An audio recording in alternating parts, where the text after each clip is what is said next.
Trump has also proceeded with tariffs directed at some of our most important allies. And he seems to be doing this without any real plan for what he wants to accomplish or how we prevent this from becoming an all-out trade war with our biggest trading partners. This increased cost threat jobs, economic stability for American manufacturers and exporters.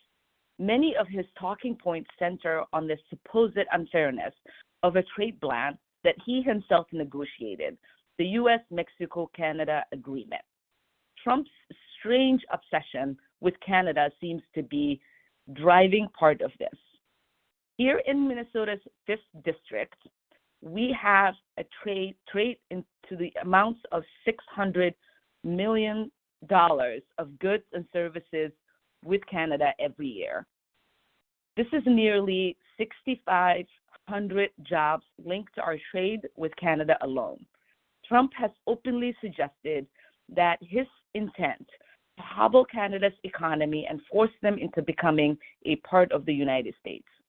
It should go without saying that this is absurd, an unacceptable way to treat an ally. Ultimately, consumers will bear the cost of tariffs. Tariffs are a form of taxes. They make everyday goods more expensive and reduce purchasing power and disrupt the supply chain. No amount of Trump lying to the American people will change that. The EU and Canada's response makes it clear that reckless trade policies have real consequences for working Americans.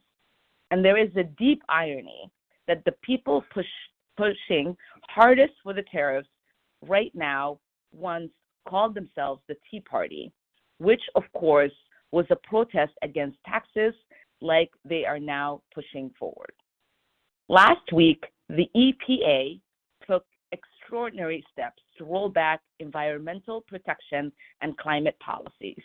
This will lead to more deaths from asthma, heart disease, and toxic exposure. It will lead to the decimation of climate policies that have helped ensure the U.S.'s leadership in the transition to a green economy. It would lead to more devastating storms across the country and the world, and it would only delay a transition to renewable energy that will happen with or without our leadership.